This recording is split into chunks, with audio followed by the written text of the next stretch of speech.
Hello everyone. Hi, this is Alok Ojha. Welcome to StudyIQ IAS English. By now, we have seen different aspects of the Maratha Empire. How did Chhatrapati Shivaji Maharaj ji come to power? How was Shivaji Maharaj ji being succeeded by his son Chhatrapati Shambhaji Maharaj, also referred as Shambhu Raje or Chhawa? Chhawa, which is a Marathi word which basically means a lion's cub. We had also seen how Shambhu Raje or Shambhaji Maharaj was being executed by Aurangzeb, which is also referred in the books of history as Battle of Sangameshwar. In today's short video, we are going to throw light on the administration of the Marathas. Who were Ashtapradhan? What was the role played by Chhatrapati Shivaji Maharaj ji in creating specifically the Ashtapradhan? What was the role of different ministers, precisely the Peshwas, who are also referred as the prime ministers in the coming Maratha years? So, in this short video, we are going to focus upon the administration of Shivaji Maharaj and precisely about the administration of the Marathas. Okay? Like we had discussed in quite depth and detail about Chhatrapati Shivaji Maharaj ji's coronation. As I have told you, Chhatrapati Shivaji Raje, he had killed Afzal Khan. After that, Aurangzeb, who is also referred as Alamgir, started taking him seriously. And he had dispatched Shaista Khan, who was also maternal uncle of Alamgir Aurangzeb, to contain Shivaji in the region of Deccan. Shaista Khan arrived with Kartalab Khan, one of the able military commanders, but in that case, he was also unsuccessful and again went back. Finally, Aurangzeb dispatched Mirza Raje Jai Singh, who was successful in coming to treaty with Shivaji Maharaj. And the treaty was Treaty of Purandar. As per the treaty, Shivaji Raje had to submit approximately 23 out of 35 forts to Aurangzeb. Apart from this, he also had to pay 4 lakh gold hunas. Then, specifically, Shivaji Maharaj ji and Sambhaji Maharaj was taken into captivation, precisely taken into house arrest in the region of Agra. And this was nothing but a planned move by Aurangzeb. After this, there was escape of Shivaji Maharaj and Shambhaji Maharaj from the region of Agra. He escaped to the region of Mathura, then to the region of Prayagraj, that is Allahabad, and finally he started regaining the lost forts by conquering them. Finally, Shivaji Maharaj ji was coronated in 1674 and was referred as Chhatrapati Shivaji Maharaj and Hinduvi Dharmodharak, protector of Hinduism. The coronation took place at the fort of Raigad. And finally, it is believed that a Brahmin from Banaras, he held the coronation ceremony, whose name was Vishweshwar Gangarao Bhatt. Unfortunately, Shivaji Maharaj ji died at the age of 52 to 53 in 1680. And at that time, there was a different political situation. As discussed previously, Shivaji Maharaj ji had 2 wives, Saibai and Soerabai. I'll explain that again in short so that the aspirants, those who are listening to my video for the first time, they can easily correlate the things that we have studied previously. And secondly, it would be a kind of revision for the aspirants, those who have already watched the video of Chhawa. Okay? So just listen to me. Just give me a second. Okay?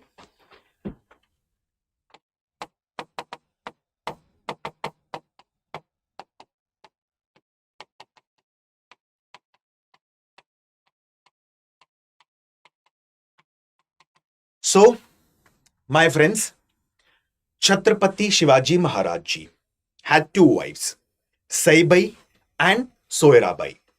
Shambhaji Raje, also referred as Shambhu Raje, was the son of Chhatrapati Shivaji Maharaj and Saibai. On the other hand, Raja Ram was son of Chhatrapati Shivaji Maharaj ji and Soerabai.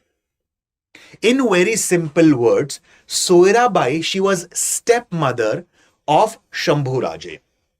also referred as Chhatrapati Sambhaji Maharaj. Now it is said that Chhatrapati Sambhaji Maharaj, specifically his mother passed away approximately around 1650, 1660, 1659, 1660, and he was being nurtured and raised by his grandmother Jizabai, mother of Chhatrapati Shivaji Maharaj. Now in 1680, when Shivaji Raje passed away, what happened? In the fort of Panhala, like specifically, which is also referred as the fort of snakes because of its zigzag nature, the Shivaji Maharaj was taken into captivation. By whom? Soirabai and Annaji Datto, who was one of the ministers. And they put on the throne Rajaram, who was a minor, just 10 years old. Somehow, Shambhu Raje, also referred as Chhatrapati Sambhaji Maharaj, he escaped from the fort and he imprisoned all of them. Finally, it is said that Annaji Datto was being executed. We have studied in depth and detail about the different battles, that is siege of Burhanpur, the siege of Konkan, the siege or battle of Vai, in which Hambirao Mohiteji, one of the trusted and the loyal aides of Sambhaji Maharajji, passed away. And finally, battle of Sangameshwar, wherein the Chava or the lion took his last breath. Correct? So here our focus point specifically is the administration of the Marathas.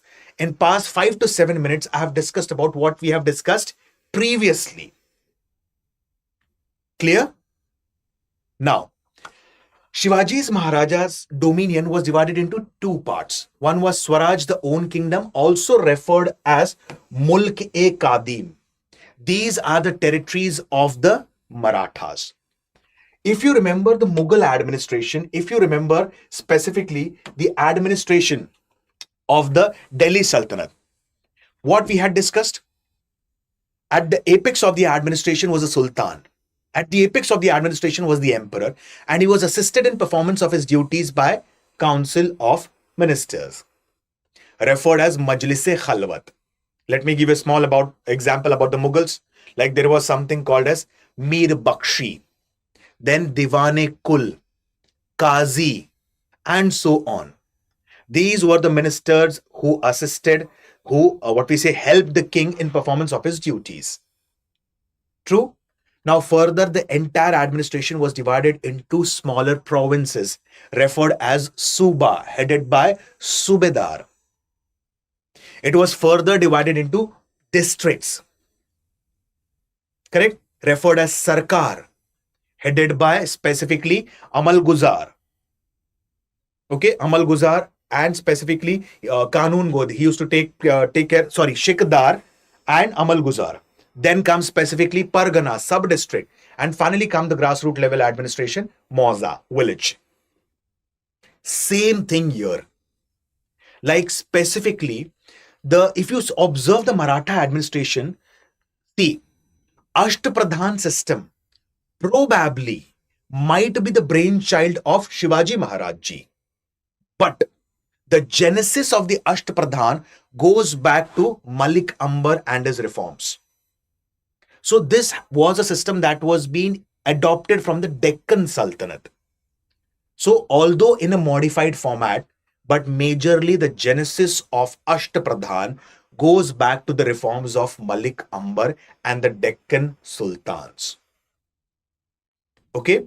Now, king was assisted in performance of his duties by 8 important ministers. Okay. Important means Pradhan. 8 means Asht. So 8 important ministers. The first one being Peshwa. Peshwa, he was in general head of all the ministers. In very simple words, if you remember the ancient India, we had studied about the Mauryan Empire. We had studied about the Gupta administration. In Mauryas, what did we see? The king was assisted in performance of his duties by Council of Ministers, referred as Mantri Parishad. And the entire Mantri Parishad was being headed by Pradhan Mantri or Mantri Parishad Adhyaksh. True? Same in the Delhi Sultanate.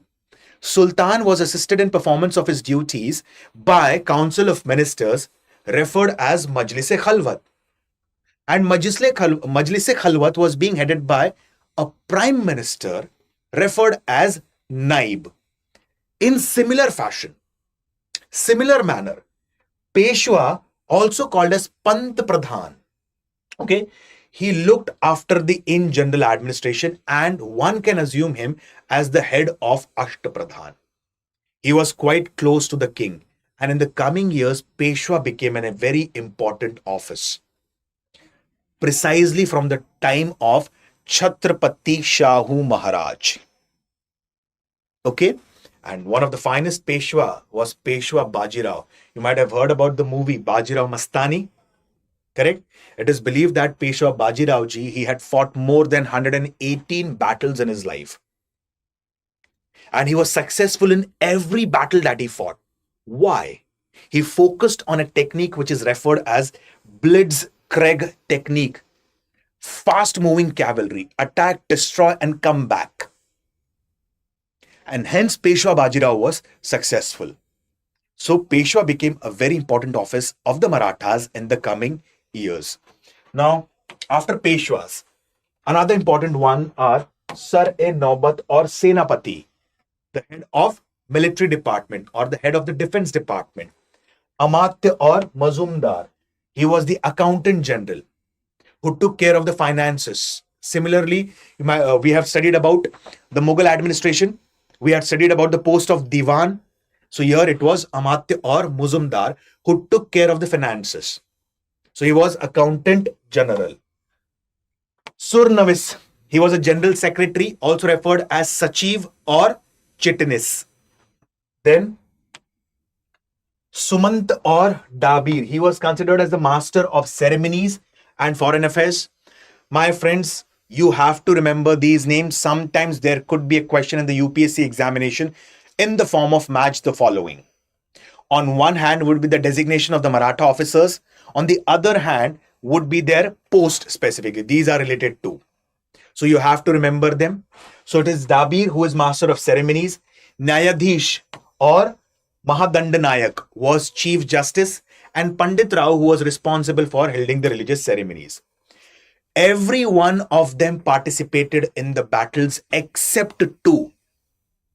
Nyayadhish, the chief justice, and Pandit Rao, who was concerned with the religious affairs. Okay? Hope you understood the system of Ashtapradhan. Clear? Let's move forward. Now, before I explain the provincial administration, let me come to this chart for easier understanding of the concept. Same thing, my friends. Mughals we had at the top Suba, Suba into Sarkar, Sarkar into Pargana, Pargana into Mauza. Same thing here. At the apex of the administration was Chhatrapati. He was assisted in performance of his duties by 8 important ministers referred as Ashtapradhan. Now the entire Maratha administration was divided into different provinces, and these provinces were referred as Prant, and Prant were headed by Subedar, supervised by Sar Subedar. It was further divided into district, which is referred as Tarf, and Tarf was headed by Havaldar. His important duty was to maintain law and order. Further divided into sub-district, also referred as Pargana. And the two important officers at the level of Pargana were Deshmukh and Deshpande. The responsibility of Deshmukh was to maintain law and order, and the responsibility of Deshpande was revenue collection, maintenance of the accounts. Remember, Mughal administration, Kanun Go, same year. Mauza or village was a grassroots, like it was a basic unit of the administration. And the two important officers responsible for maintaining revenue collection and law and order were Patil and Kulkarni. Patil, maintenance of law and order. Kulkarni, revenue collection. Clear? My friends, please do not get confused. These are the terminologies which are important from the perspective of examination. Everything has been explained as a part of PDF or PPT, which I will be uploading on my Telegram channel, history_Alok Ojha. Okay? So I'll repeat the points again in short for easier understanding of the concept. Apex of the administration, king, Chhatrapati, assisted in performance of his duties by Ashtapradhan, headed by Peshwa, also referred as Pant Pradhan. Administration was further divided into different aspects, like provinces were referred as Prant, headed by Subedar, inspected by Sar Subedar. There was also the post of, Kamvishdar, and Kamvishdar were equivalent to modern day district collector. Okay, coming back, it was further divided into Turf. Turf means district, and Havaldar was responsible for maintaining the law and order in the district. He was also assisted by another important officer referred as Kotwal. Okay. Further, sub-district, taluka, town or tehsil referred as Pargana. Two important officers, Deshmukh and Deshpande. Responsibility of Deshmukh was maintenance of law and order. Responsibility of Deshpande was revenue collection. Coming back to the grassroots level administration, basic unit of the administration was village. Village was referred as Moza. Moza, there were two important officers, Patil and Kulkarni. Responsibility of Patil was maintenance of law and order. On the other hand, the responsibility of the Kulkarni was maintaining what we say accounts, okay, or revenue collection. Clear? Let's move ahead. Everything I have mentioned as a part of the flow chart, as a part of the PDF or PPT. Every role has been mentioned. Kulkarni, Patil, Deshpande, Deshmukh, Havaldar and Karkun. Okay.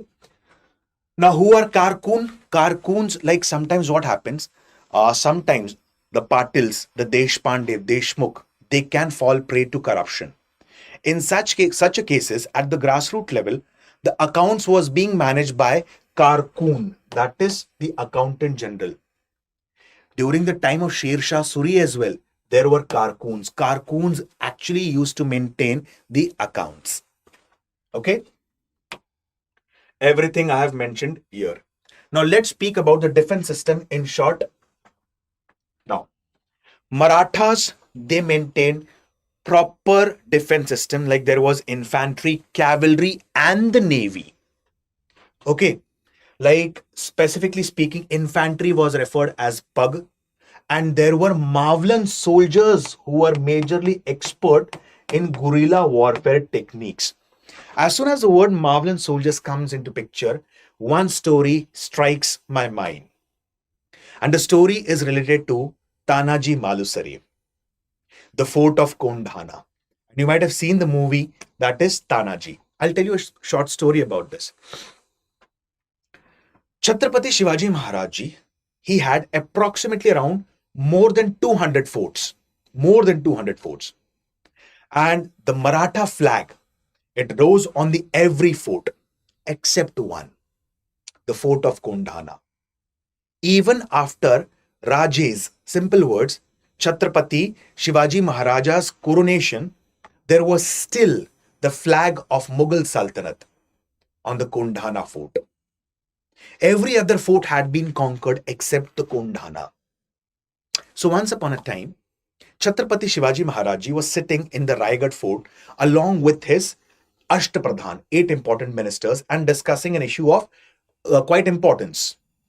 Immediately, a person came running to Chhatrapati Shivaji Maharaj Ji and said, Raje, Mother Jizabai is calling you. He goes there.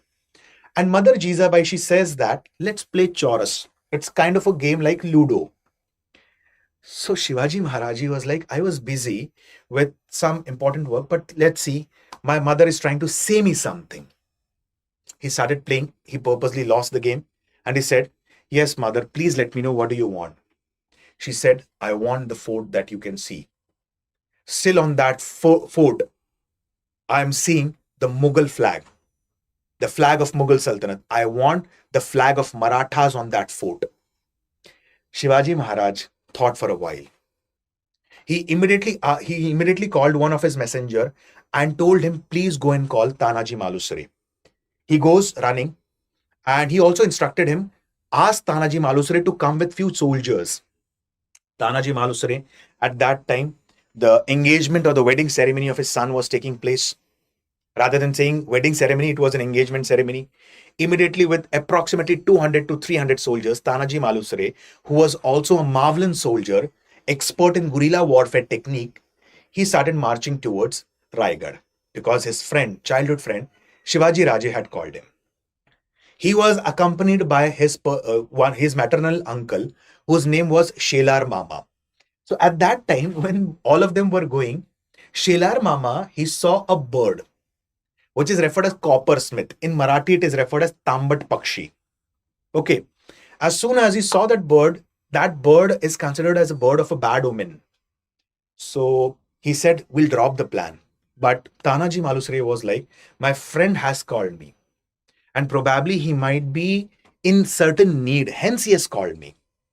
So it's my duty, it's my responsibility to assist my friend now. Tanaji Malusare reaches the fort of Raigad. He meets Shivaji Maharaj.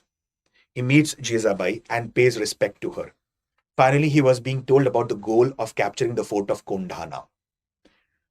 At that time, Shivaji Maharaj, he comes to know about one thing, that Tanaji Malusare ji, he has left the engagement of his son, and he has come.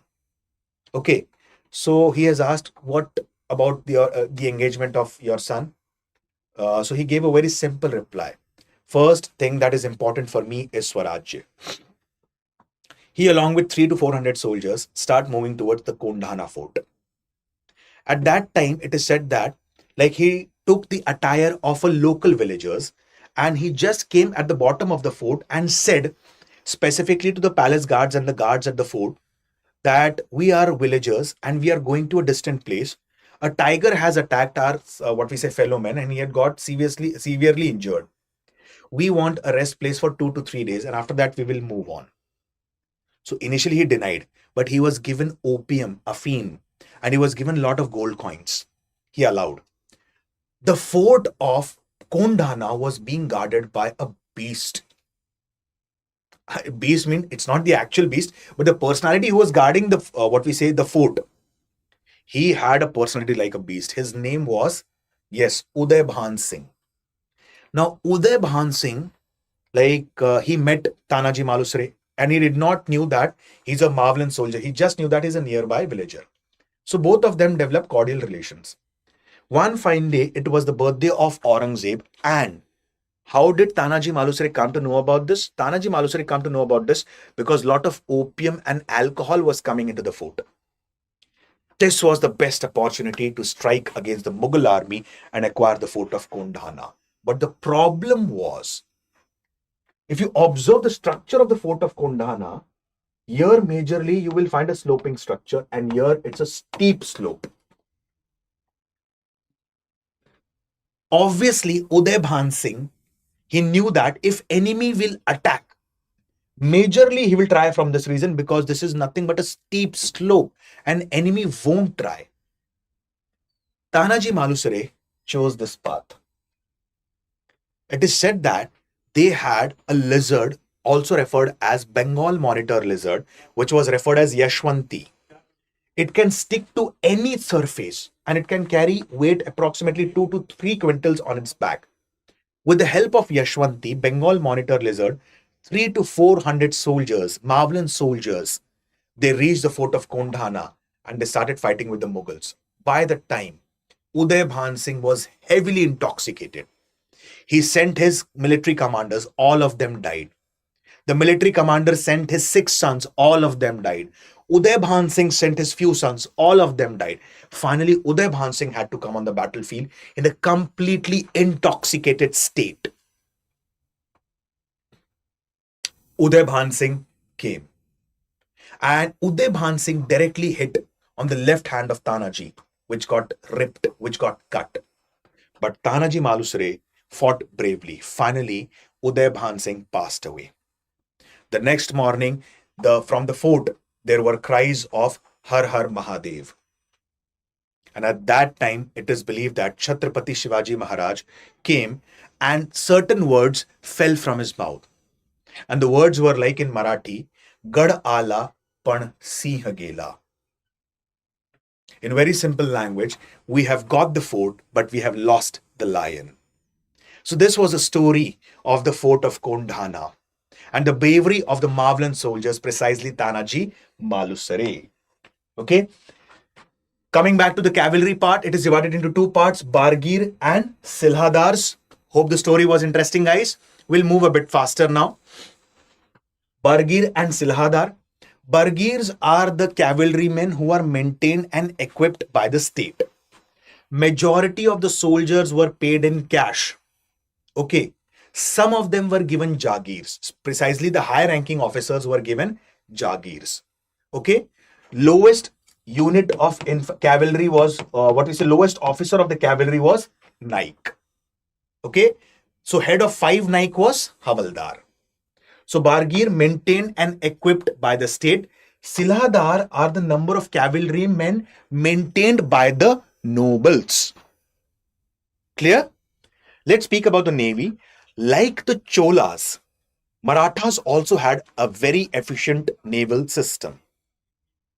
Okay, like we had studied about the Cholas in the short video, if you remember. I've talked about the Cholas navy. Precisely, we have spoken about the ships such as Dharni, which are referred as destroyers, then frigates such as Vajra, Thirisadai, okay, Lula. These are the kinds of ships that were being deployed by the Cholas. Similarly, here, as a part of the navals, there were gunboats which were referred as Horab and Galivati or Galivat. These were the boats which had 2 masts and 40 to 50 and driven by 40 to 50 oars. And the naval system was majorly led by the seafarers such as the Koli community. So this was majorly the part of the defense system. Apart from this, as I have told you, Chhatrapati Shivaji Maharaj Ji, he focused majorly on forts. Correct? Recently, I guess in the month of July, there were many forts which were brought under UNESCO World Heritage Site list. I'll give you some of the examples of them. Maratha military landscapes were divided into 3 to 4 parts. See, 12 forts were there in Maharashtra, majorly which have been brought under the UNESCO. Okay, and 1 fort is located in Tamil Nadu, that is a fort of Jinji. Now, these forts are particularly divided into different parts, such as first is Hill Fort, which includes Salher, which is located in Nasik, Shivneri, Lohagad, Rajgad, Raigad, and Jinji, which is located in Tamil Nadu. Then comes Hill Forest Fort, the fort of Pratapgarh. Then Hill Plateau Fort, the fort of Panhala. Just I gave the example of Panhala, which is also called as the fort of snakes because of its zigzag character. Okay. Coastal forts, Vijayadurg, Island Fort, Khanderi, located near Alibag, Suvarnadurg, and Sindhudurg. Okay. So these are the important Maratha military landscapes which have been brought under UNESCO World Heritage Sites. Secondly, 4 of them are managed by Directorate of Archaeology and Museums, Government of Maharashtra. This includes the Salher, Rajgad, Pratapgarh, and Khanderi. The rest are managed by ASI, Archaeological Survey of India. Clear? Hope you understood the defense system of the Marathas. Hope the points are clear, my friends. Okay. Moving ahead, everything I have mentioned as a part of the PDF or the PPT. Now let's speak about all the officers. See, Galivat, rowing boats, 40 to 50 rowers, Pike, the foot soldiers. Okay. Senapati, also referred as Sarnobat. Okay, Havaldar, head of the 5 Naiks, as I've told you. Naik, the smallest unit of the infantry. Every terminology has been mentioned here. Now let's speak about the revenue system. If I speak about the judicial administration, as I've told you, The final source of justice was the king. Although there was a position of Nyayadhish, the Chief Justice or Mahadandanayak, but still the final source of justice was the Maratha chief or the specifically whom? The Chhatrapati. Okay. Revenue administration, you might have heard about two important systems, and that is Chauth and Sar Deshmukhi. Chauth basically means these were the, like for example, these were the specifically these if they wanted to avoid the Maratha raid. And Sar Deshmukhi was additional levy of 10% on the lands on which Marathas claimed hereditary rights. Okay, small example. Suppose my kingdom is located in southern part of Deccan, which is not the part of Marathas. And if I want to protect my kingdom from the Maratha raids, I need to pay 25%, 1/4 of my revenue as an annual tax to the Marathas. Very simple words. Okay. So Chauth means if I have to protect my kingdom from the Maratha raids, I have to pay them annual tax. Secondly, Sar Deshmukhi, additional levy of 10% on the lands on which Marathas claimed hereditary rights. Like the script that was being deployed by Marathas on their coins, such as Shivrai Hone coins, were referred as Modi script. Hope the point is clear. This was nothing but the basic administration of the Marathas, wherein I have tried to cover the important forts, the Ashtapradhan, the provincial administration, and the administration at the grassroots level. So this was just the basic part of the Marathas administration. Hope so, my friends, the point is quite clear. Okay. From 12th of September 2025, okay, there would be price hike on all the courses of StudyIQ. It's not just about the UPSC, all the courses. Rather it be UPSC, the optional, the GS papers, the state PSC, or the judiciary. There would be price hike from 12th of September. So you can visit the website of StudyIQ, and there in the English section, you can go through all the courses. Okay, the batches for 2026, 27, and 28. In that case, specifically, what are the features of these batches? 1,000 plus live and recorded classes. Focus on answer writing skills. And the most important one, all the batches are completely in English medium, which will cater to the needs of students from Northeastern India and Southern India. And in such a case, if you're interested in any of the courses, you can use the code that is flashing on your screen. I repeat, the code is Alok Live. Okay. So this code is again flashing on your screen, Alok Live. Please do not forget to use this code if you want the benefits of these batches. Okay, my friends. So hope you understood the Maratha administration. In the coming sessions, I'll be planning with the Sikhism, the rise of Sikhism, and we'll speak about the 10 Sikh gurus and also about the Sikh Empire. Hope you are enjoying the Medieval Indian History series. Hope you're getting to learn something new, and hope you like the story of the fort of Kondhana, that is Tanaji Malusre. Did you love the story? Answer in the comment section. And please do not forget to use the code Alok Live that is flashing on your screen. With this, I'll stop my words for the day. Thank you and have a wonderful day. Bye-bye.